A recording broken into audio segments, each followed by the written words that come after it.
The sand tore at her face like razors, and still she ran. Everything around her had vanished into the storm. The world had dissolved into beige fury, a ceaseless torrent of grit and wind howling like the ancient ghosts of the dead planet. Dunes she'd mapped the day before were now unrecognizable, reshaped by chaos. Her goggles were scratched, her rebreather clogged, and her boots sank deeper with each step. And yet this wasn't the worst storm she'd faced on Solara 4, just the most ironic, because today she'd run out of time. Dr. Mara Denali, exoarchaeologist, survivalist, and self-declared last woman alive, had once been a respected scientist on Earth. Before it all collapsed, before the Exodus, before the plagues, before humanity had scattered to the stars like dandelion seeds on solar winds. Solara 4 was meant to be a fallback colony. It became her prison. After the last transmission from the orbital station went silent, after the other survivors dwindled one by one, after even the robots began failing, the only reliable voices left were the desert winds and the echoes of her own mind. So when the sky turned black and the scanner warned of a superstorm 10 minutes out, she'd done what she always did, grabbed her pack, checked her suit seals, and ran.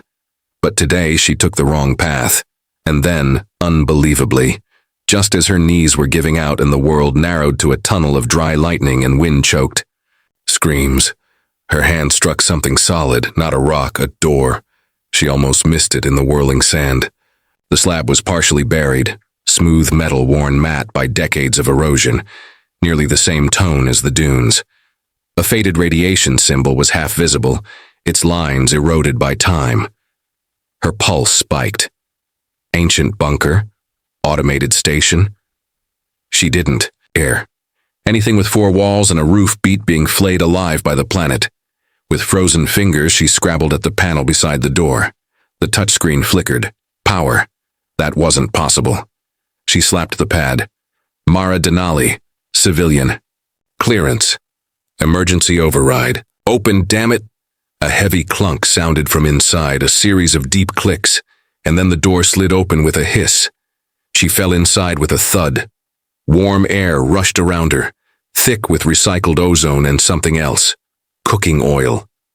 The door slammed behind her. Lights flickered on overhead. The space was dim and low-ceilinged, lined with piping and ancient consoles. A survivalist's dream. Water storage, power cells humming, shelves with sealed crates. She was in a working bunker. She was about to laugh, to collapse, and thank the universe for one lucky break. And then the voice came. Don't move. She froze. There, at the far end of the shelter, in the glow of a flickering plasma lamp, stood a man. A man, alive, holding a long, very sharp kitchen knife. He looked like a myth. Dark stubble shadowed his jaw. He wore a patched exosuit with the sleeves rolled up, revealing muscular arms. His eyes, wide and cautious, were an icy gray that looked more machine than man. His hair was dark, messy, and clearly hadn't been cut with anything resembling a tool in months, maybe years. State your designation, he said. Mara opened her mouth, then closed it. Her brain had stopped working. He took a step closer. Designation, he repeated. Dr. Mara Denali, she managed, backing against the wall. Civilian, I thought this planet was uninhabited. He narrowed his eyes. Everyone's dead. They have been for 5 years. Apparently not. They stared at each other in silence. She noticed his grip on the knife was steady, not aggressive, defensive, like someone who hadn't had company in far too long. She raised both hands slowly. I'm not here to hurt you. I was caught in the storm, I swear. I didn't know anyone was still alive on Solara 4. The man didn't blink. Nobody is. Mara frowned. So what am I? A hallucination, he muttered. Or worse. She laughed, a short, hoarse bark. I didn't know hallucinations kicked open doors and collapse on your floor. Didn't smile. Eventually, he lowered the knife. Sit. Mara glanced around. There was only one metal stool bolted to the floor beside a food prep unit. She sank onto it, her knees still trembling. He crossed the space cautiously, opened a locker, and pulled out a sealed bottle of water, tossed it to her. She caught it on reflex. It was cold, cold water, in a desert bunker. She cracked the lid and drank deeply, tears stinging her eyes. It was the best thing she'd tasted in months. "I'm not a hallucination," she said, wiping her mouth. "Unless I've gone crazy and this is some weird dream." "Could be both," he said. She squinted at him. "You really think you're the last human?" "I was," he said, "until you broke in." They fell into silence. Eventually, Mara asked the obvious, "What's your name?" He hesitated. "Call me Kellen." That night, neither of them slept. The next morning, the storm was still screaming outside, but the interior of the shelter remained calm. Climate stabilized, almost cozy. There was a generator, an air scrubber, even hydroponics in a tiny side chamber. Kellen wasn't eager to explain how he'd survived alone for 5 years. But Mara could tell from the state of the place, his custom rigs, the maintenance logs, the preserved food, that he'd done more than just survive. He'd adapted. When he finally opened up over a rationed breakfast of algae cakes and synthetic honey, his story came out in fragments. He'd been part of the Horizon Drop, the first wave of engineers meant to stabilize the colony for wider habitation. Then the sandstorms hit, stronger and more frequent than expected. Communications failed, supply lines broke. One by one, the teams went silent. He was buried in a tunnel collapse during a recon mission, presumed dead. By the time he dug himself out, the station was abandoned, or worse, swallowed by the desert. "Why didn't you try to leave?" Mara asked.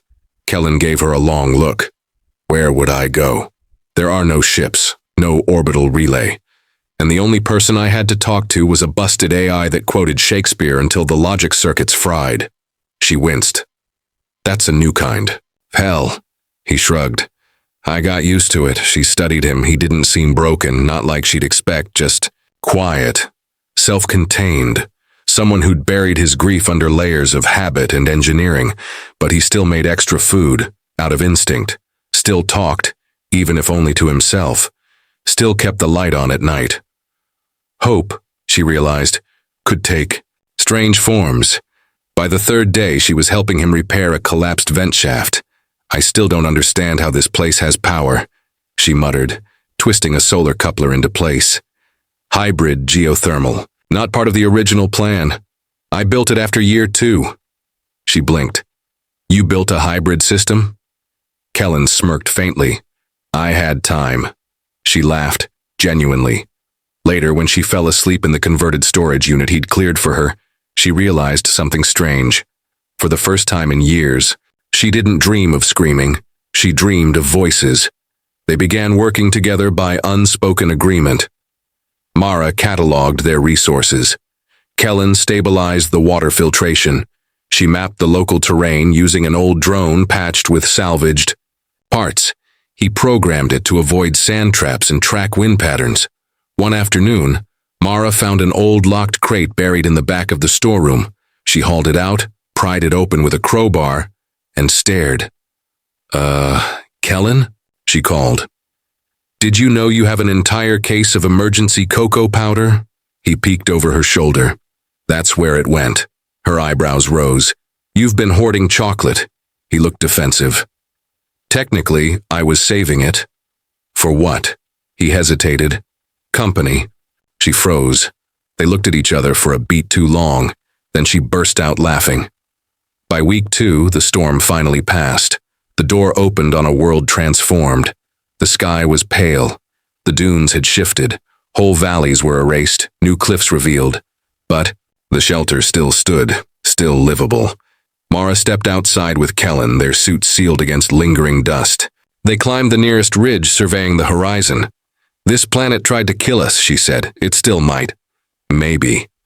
But at least now we'll die sarcastic and well-caffeinated." He chuckled. "Just a little." She turned to him.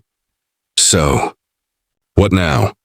He was quiet for a long time, then he said, "We survived together."